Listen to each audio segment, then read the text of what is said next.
Hi, my name is Joel Comiskey, and I remember that in one group, I invited the members to reach out to their non-Christian neighbors and friends and to ask them to come to the group. And one lady in the group just was very adamant. She said, Joel, I am here in this small group to share what's happening, my struggles, and I don't want new people to come to the group. And I was shocked by her response. I appreciate her honesty. But I took her aside later and just said, this group is all about outreach and sharing intimately. So both are important. But I still wondered, does reaching out hinder open sharing? And that was a question that Jim Agley and I wanted to explore in our book, Groups That Thrive. And we polled 1,800 leaders in 4 different languages.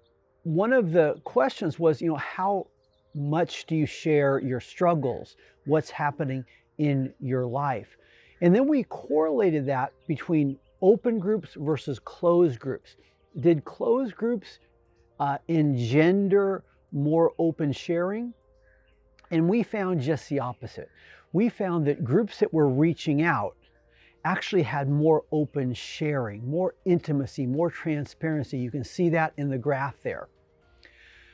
Now, we didn't really answer the question why this is so, but I can assume that non-Christians want to see Christians who are not perfect or not acting like they have it all together.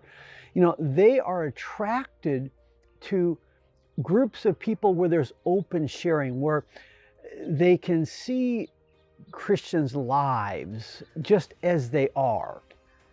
I remember in one of the groups that I led, there was this one lady who really was able to freely share with the group about her struggles, that she was not desirous of following the Lord. Her background was very legalistic.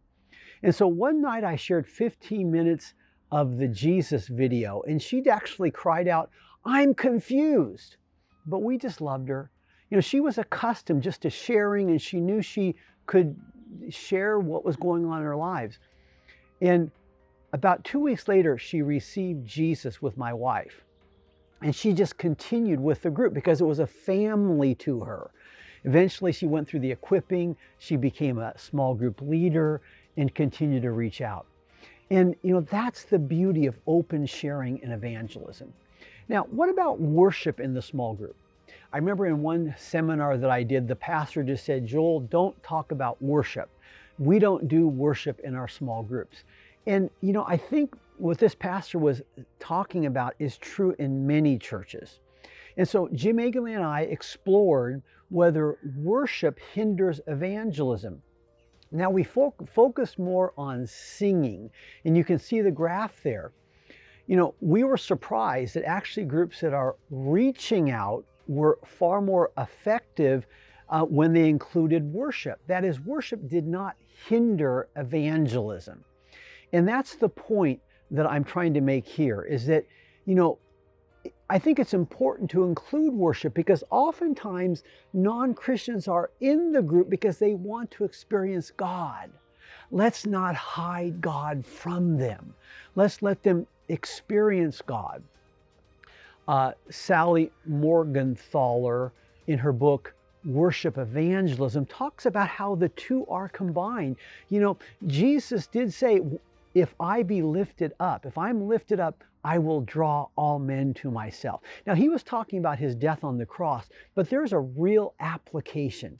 As we lift up Jesus, he draws people to himself. And, the good news is that nowadays we can invite Hillsong into our group. Through YouTube, you can have a wonderful worship experience.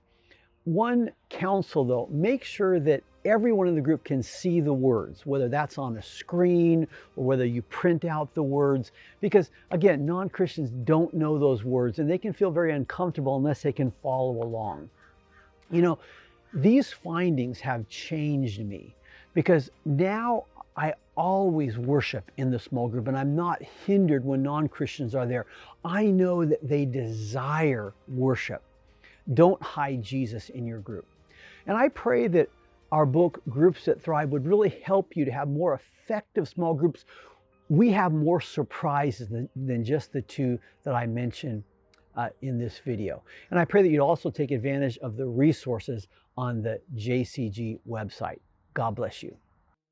If you like this video, please click on like and subscribe to our channel, but also check out the resources on our website.